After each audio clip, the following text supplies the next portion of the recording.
आइए हम बात करते हैं संविधान के निर्माण से संबंधित कुछ महत्वपूर्ण तथ्यों के बारे में। संविधान सभा का जो निर्माण हुआ, जो कैबिनेट मिशन योजना के तहत हुआ था, जिसमें कुल सदस्यों की संख्या 389 थी, जिसमें ब्रिटिश प्रांतों से 292, जिसमें से ब्रिटिश प्रांतों की संख्या 9 थी। इसके बाद देशी रियासतों से 93 प्रतिनिधि चुने जाने थे और चीफ कमिश्नरी से 4, जिसमें से अजमेर, मेरवाड़ा, दिल्ली, कुर्ग और बलूचिस्तान थे। इसके बाद स्वतंत्रता के बाद यानी 15 अगस्त 1947 के बाद जब पाकिस्तान का भारत का बंटवारा हो गया, उसके बाद गवर्नर प्रांतों से 332 सदस्य बचे, देशी रियासतों से 89 और चीफ कमिश्नरी से 3, जिसमें से बलूचिस्तान पाकिस्तान में चला गया। इसके बाद देखते हैं कि संविधान सभा कुछ निम्न महत्वपूर्ण कार्य की वो कैसे की। जैसे संविधान सभा का चुनाव जो हुआ वो जुलाई 1946 में हुआ।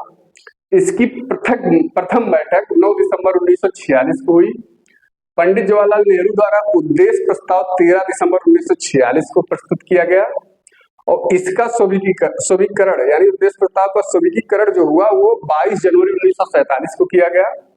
इसके बाद डॉक्टर अंबेडकर की अध्यक्षता में प्रारूप समिति का जो गठन हुआ वो 19 अगस्त 1947 को किया गया और संविधान का अंगीकरण 26 नवंबर 1949 को किया गया।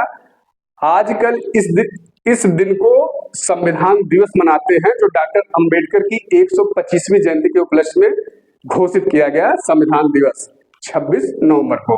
इसके बाद संविधान सभा की अंतिम बैठक 24 जनवरी 1950 में को हुई, जिसमें डॉक्टर राजेंद्र प्रसाद को सर्वसम्मति से राष्ट्रपति चुना गया।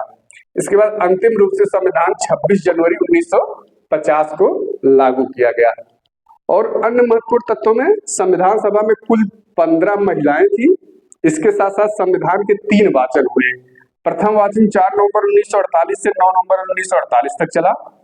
द्वितीय वाचन 15 नवंबर 1948 से 17 अक्टूबर 1949 तक चला।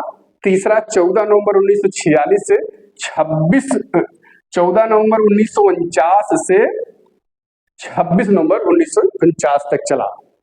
और संविधान सभा अंतरिम संसद के रूप में भी कार्य कर रही थी। तो ये हमारे संविधान का निर्माण जब हो रहा था उस दौरान के बारे में कुछ महत्वपूर्ण तथ्य थे।